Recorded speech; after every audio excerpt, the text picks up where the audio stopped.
and she's like, so you said I was going to be fired all year on your show. She's like, and I'm like, I did say that. You're correct. And she's like, but I have to give you credit. You really paid me a compliment 2 weeks ago on episode number, whatever. You said like, no one's better at playing the game than me. I'm like, the whole time she's like trying to shade me she was standing so close, so close. I'm like, do you want to body slam me?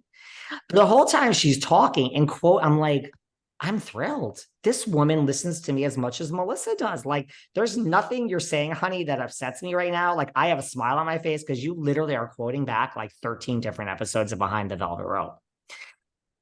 She's like, you gave me a compliment. I'm like, she was standing so close. I'm like, I said, like, are you trying to intimidate me by like literally being in my personal space? She's like, no, you said I was going to be fired. You said I was going to be fired. And she's like, let me tell you.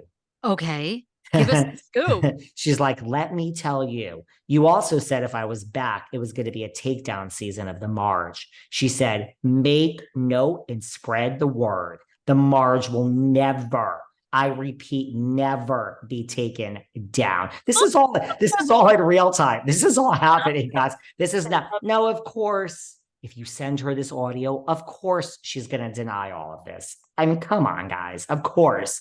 Do you think I'm making this shit up? Come on. I don't even know why she'd deny it because so far it doesn't seem bad at all. And honestly, to be fair to her, I probably would do the same thing if I had this ongoing critic that I, or was friends with or whatever. I probably would have said the same thing to you because, you kind of want to rub it in your face like, oh, David Yontef, you're wrong. I'll be back and you are wrong. So okay, so she tells same thing. So she's like, the Marge will never be taken down. And I was like, well,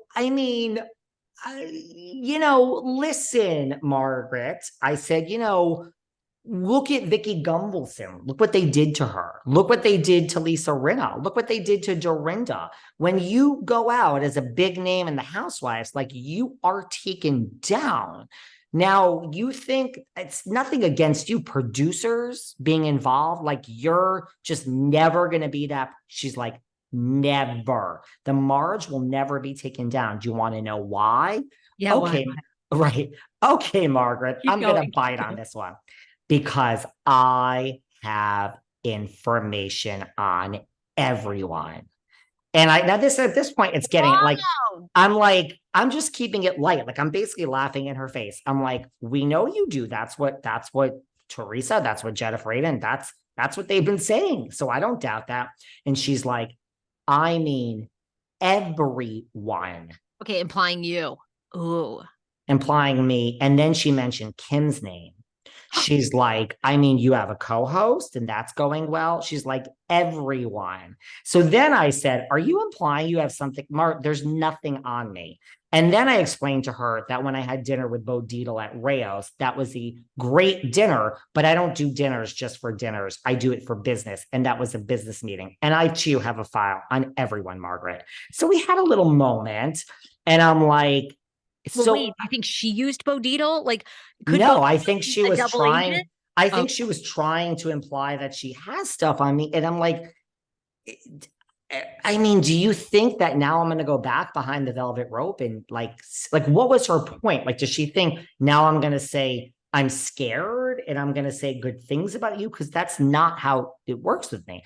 Now it's like I've put some things into motion on my side. Like, you don't have a file on me, girl. I got a bigger file on you. But like, I just think like, what was the purpose of saying this to me over and over? Like, are you trying to scare me and intimidate me? Didn't work. It will never work. Never. I got content for my show. I'm telling all these wonderful people about this. And this is real. This happened just like this. Wow. I think she was threatening me. Okay, we got to get Bo Dietl on the case. Like, what can what do you think? It sounds like a threat to me. No, I think that's a veiled threat. It's just letting you know that, just letting you know that she knows whatever about you, right? You had that, you were like a podcast host with another woman and that was like a falling out. We all have stuff. Not that it's like, ooh, I got you. I was fired from every job I have. I've already revealed all my plastic surgeries. Just like people were saying, Maybe Ebony your was dating life. I mean, I don't know. Maybe you are very like, we don't know a lot about your parents or your sister. I mean, we really don't know a lot about your family or like, reveal it all. I stand by everything I've said here. The minute something is well, revealed I'm too about you, lazy to call a PI, but clearly Margaret has. but the minute something is about to, the minute someone calls you and says, we're going to put this out there. This is just advice for everyone listening. You always say yes, put it out. You never bite, you never engage. If someone calls you and says, I want $1,000 or I'm going to reveal this, you give them 1,000, they want 10,000 the next day. Whatever it is, you just say, put it out. Hey, Paris Hilton, we're putting out your sex tape, put it out. Pam Anderson, we got to put it out. Just put anything out there, take the hit. Time heals all wounds. That's Charlie truly Sheen. Charlie Sheen. Remember, he spent years paying off everybody that knew he was HIV positive to try to keep waste of just say yes. And apparently, I know he should have just. Apparently, he's broke. So just say yes. That's always my truly from the bottom of my heart. So it's like, bitch, you don't have anything.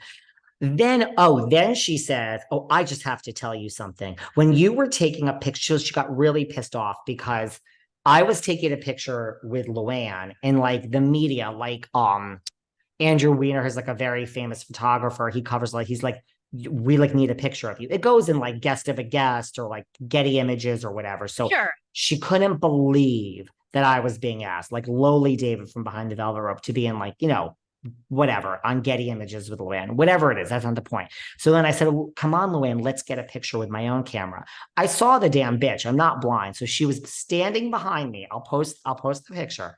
This is talk about, like you said, why are these standing behind me doing the bunny ears to like ruin my picture with Luann? I'm not exaggerating. Oh no, I need to see this. There's no way she was that petty and cheesy. No. I have the pictures I'm going to post with this episode. So I saw this. So when she was done, because I'm not dragging the Countess into this filth from across the river in New Jersey. So when she was done doing the bunny ears, thinking that I didn't see her, that she was being so smart, and she walked her ugly ass away, I said, Luann, I said, can we do another picture? I said, someone was in the background ruining our picture. And Luann's like, of course does. So I have a great picture with Luann. I'm like, let's do a selfie this time in case this bitch runs. I have the picture doing. So then when she was telling me off, she said, by the way, I need to let you know, I did the bunny ears in your picture with Luann. She's like, oh, I was just kidding around, but I did the bunny ears. I'm like, is this like an actual real conversation? Like, is this Kim is like, oh my God. I mean, and listen, in my defense, in your defense, if we had 3 people listening, really, this isn't about me. This, you know what this is? This is an ode to all these listeners, because without you, no one